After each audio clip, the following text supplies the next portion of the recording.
அவர்களே, ஆண்டவரும் அருமை இரட்சகருமா இருக்கிற இயேசு கிறிஸ்துவின் இனிய நாமத்தினாலே மற்றும் ஒரு நல்ல காலை பொழுதிலே உங்களை சந்திப்பதிலே நான் அதிகமாய் மகிழ்ச்சி அடைகிறேன். இந்த நாள் முழுவதுமாக நீங்கள் செய்கிற எல்லா காரியத்திலையும் கர்த்தருடைய கரம் உங்களோடு கூட இருந்து உங்களை ஆசீர்வதிப்பதாக.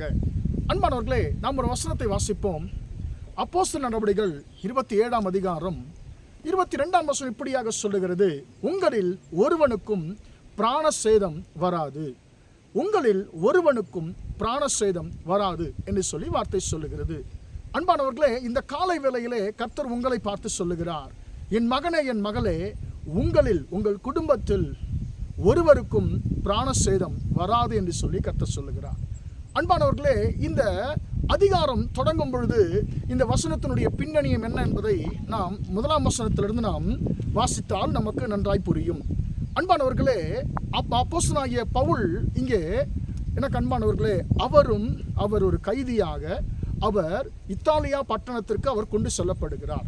அப்பொழுது எனக்கு அன்பானவர்களே, குறிப்பிட்ட ஒரு இடத்திற்கு அவர் வரும்பொழுது பவுல் எச்சரிக்கிறார், மனுஷரே, இந்த யாத்திரையினாலே நம்முடைய சரக்குக்கும் கப்பலுக்கும் மட்டுமல்ல, நம்முடைய ஜீவனுக்கும் மிகுந்த வருத்தமோ நமக்கு உண்டாகும், சேதம் உண்டாகும் என்று சொல்லி அவர் எச்சரித்தார். ஆனால் எனக்கு அன்பானவர்களே, வசனம் சொல்லுகிறது, கர்த்தருடைய தாசனுடைய வார்த்தையை அந்த அவர்கள் மனிதர்கள் நம்பாமல் அந்த கப்பல் மாலுமியினுடைய வார்த்தைகள் நம்பினதினாலே வசனம் சொல்லுகிறது, தென்றல் மெதுவாய் அது அடித்தபடியினாலே தாங்கள் கோரினது கைகூடி வந்தது என்று சொல்லி அவர்கள் நினைத்தார்களாம். அன்பானவர்களே, ஒரு காரியத்தை நாம் செய்ய தொடங்குவதற்கு முன்பதாக கர்த்தர் நம்மை எச்சரிப்பார். சில நேரத்தில் எனக்கு மகனே, என் மகனே, என் மகளே, நீ இந்த காரியத்தை செய்வது ஒரு பெரிய உனக்கு ஒரு பிரச்சனை உண்டாக்கிவிடும், ஒரு பெரிய ஒரு வருத்தத்தை உண்டாக்கிவிடும், உன்னை ஒரு பெரிய ஒரு இக்கட்டில் தள்ளிவிடும், நீ அதை செய்ய வேண்டாம் என்று சொல்லி சில நேரத்தில் கர்த்தர் தம்முடைய தேவதாசர்கள் மூலமாக அல்லது வசனத்தின் மூலமாக நம்மை எச்சரிப்பார், நம்மோடு கூட தெளிவாக பேசுவார். ஆனால் சில நேரத்தில் நாம் என்ன செய்கிறோம், கர்த்தருடைய வார்த்தையை காட்டிலும் உலகத்தினுடைய வார்த்தைகளை, உலக மனுஷனுடைய வார்த்தைகளுக்கு நாம் முக்கியத்துவம் கொடுத்து நாம் என்ன செய்கிறோம், கர்த்தர் தடை பண்ணுகிற ஒரு காரியத்தை நாம் அதை முன்னெடுப்போம், அதை செய்ய நாம் இறங்குவோம்.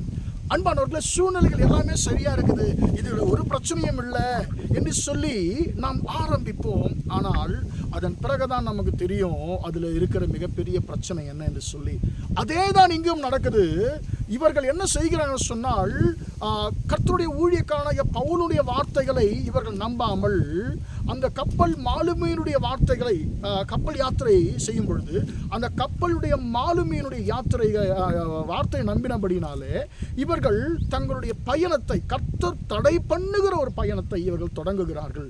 ஆனால் என்ன நடந்தது, கொஞ்ச நேரத்திற்குள்ளதாக ஒரு பயங்கரமான புயல் காற்று அந்த இடத்துல உண்டாகிறது.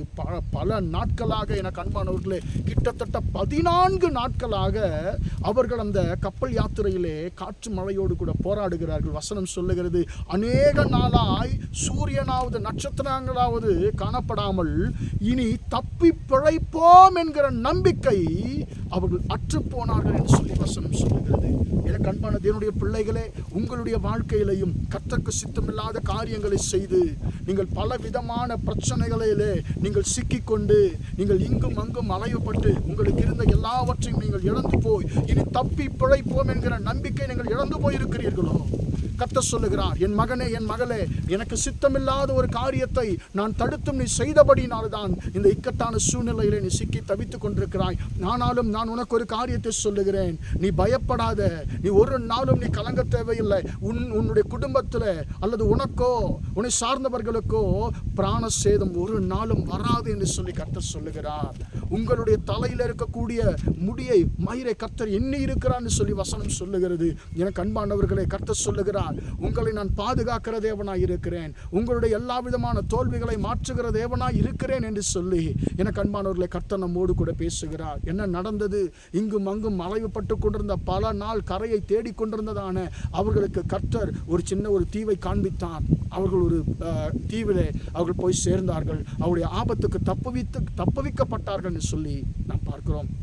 எனக்கு அன்பான தேவனுடைய பிள்ளைகளே, மீண்டும் மீண்டுமாக கர்த்தர் சொல்லுகிறார், உங்களில் ஒருவனுக்கும் பிராண சேதம் வராது.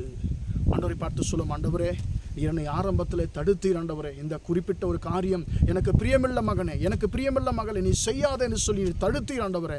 ஆனாலும் ஆண்டவரே, என்னுடைய மனுஷிகத்து நிமித்தமாய் அல்லது மனுஷனுடைய வார்த்தைகள் நிமித்தமாக ஆண்டவரே, அப்பா உம்முடைய வார்த்தை நான் ஏற்றுக்கொள்ளாமல் மனுஷனுடைய வார்த்தையை நம்பி போனதுனால எனக்குள்ள எல்லாவற்றையும் நான் இழந்து போயிருக்கிறேன் ஆண்டவரே. அப்பா ஆண்டவரே, நான் மனதளவில் பாதிக்கப்பட்டிருக்கிறேன் ஆண்டவரே. இனி தப்பி பிழைப்போம் என்கிற ஒரு நம்பிக்கையே எனக்கு இல்லாமல் இருக்கிறது ஆண்டவரே. ஆனாலும் நான் உம்முடைய கரத்திலே நாவே ஆண்டவரே என்னுடைய வாழ்க்கையை ஒப்புக் கொடுக்கிறேன். நீர் என்னை நடத்தும் ஐயா, என்னுடைய எல்லா விதமான இக்கட்டுகளுக்கும் என்னை நீங்களாக்கி விடுதலையாக்கும் ஆண்டவரே என்று சொல்லி கர்த்தரிடத்தில் நாம் ஒப்புக் கொடுப்போம். நீங்கள் எதையெல்லாம் இழந்தீர்களோ அன்பானவர்களே, உங்களுடைய சுயத்து நிமித்தமாய் செயல்பட்டதுனால நீங்கள் எதெல்லாம் நீங்கள் இழந்தீர்களோ வருகிற நாட்கள் நிச்சயமாக கர்த்தர் அதை திருப்பி கொடுப்பார். உங்களுக்கு ஒரு சேதமும் வராது என்று சொல்லி கர்த்தர் உங்களுக்கு இந்த காலையிலே வாக்கு பண்ணுகிறார். ஜெபிப்போமா? இரக்கமுள்ள தகப்பனே, உம்மை நன்றியோடு துதிக்கிறோம், ஸ்தோத்திரிக்கிறோம் ஐயா. ஆண்டவரே, இம்மட்டுமாக இந்த வார்த்தைகளை கேட்டபடி பிள்ளைகளை நீர் ஆசீர்வதிக்கும்படியா ஜெபிக்கிறேன். உங்களில் ஒருவனுக்கும் பிராணசேதம் வராது என்று சொல்லி ஆண்டவரே நீர் சொல்லியிருக்கிறீர். ஆண்டவரே, எங்கள் வாழ்க்கையிலே உமக்கு ஆண்டவரே உம்முடைய வார்த்தைகளை நாங்கள் தள்ளி மனுஷருடைய வார்த்தைகளை ஆண்டவரே நாங்கள் நம்பி நாங்கள் ஆண்டவரே கிரியை செய்யும் பொழுது எங்களுக்குள்ள எல்லாவற்றையும் நாங்கள் இழந்து போய் ஒரு பெரிய ஒரு ஆபத்தான சூழ்நிலையிலே நாங்கள் சிக்கிக்கொள்ள வேண்டிய சூழ்நிலை ஆண்டவரே எங்களுக்கு நேரிடுகிறது. ஆண்டவரே, அப்படிப்பட்ட மனுஷனுடைய வார்த்தைகளை ஏற்றுக்கொண்டு உம்முடைய வார்த்தைகளை தள்ளி ஆண்டவரே ஸ்தோத்திரம் ஆண்டவரே, தங்களுடைய வாழ்க்கையிலே செய்யக்கூடாத காரியங்களை, உமக்கு பிரியமில்லாத காரியங்களை ஆண்டவரே செய்து தங்களுக்கு இருக்கிற எல்லா ஆசீர்வாதமும் இழந்து போய் ஆண்டவரே எனக்கு இருக்கிற எல்லாவற்றையும் நான் இழந்து போயிருக்கிறேனே என்று சொல்லி ஆண்டவரே துக்கத்தோடு இந்த வார்த்தைகளை பார்த்து கொண்டிருக்கிற உடைய பிள்ளைகளை கர்த்தர் கண்ணோக்கி பார்ப்பீராக. அவர்கள் இருந்த எல்லாவற்றையும் கர்த்தர் திருப்பி கொடுப்பீராக. ஆண்டவரே, அவர்களுடைய ஜீவனுக்கு எந்த பிராண சேதம் வராதபடிக்கு கர்த்தர் பாதுகாத்துக் கொள்ளுங்க. இந்த நாள் முழுவதுமாய் உம்முடைய பிள்ளைகள் செய்கிற எல்லா காரியத்திலையும் உம்முடைய ஆசீர்வதிக்கிற கரம் கூட இருந்து அவர்களை ஆசீர்வதிக்கட்டும் என்று சொல்லி இயேசுவின் நாமத்தில் ஒப்புக் கொடுத்து ஜெபிக்கிறேன் ஜீவனுள்ள நல்ல பிதாவே. ஆமென், ஆமென். பிரியமானவர்களே, கர்த்தர் உங்களை ஆசீர்வதிப்பார். Praise the Lord, praise the Lord.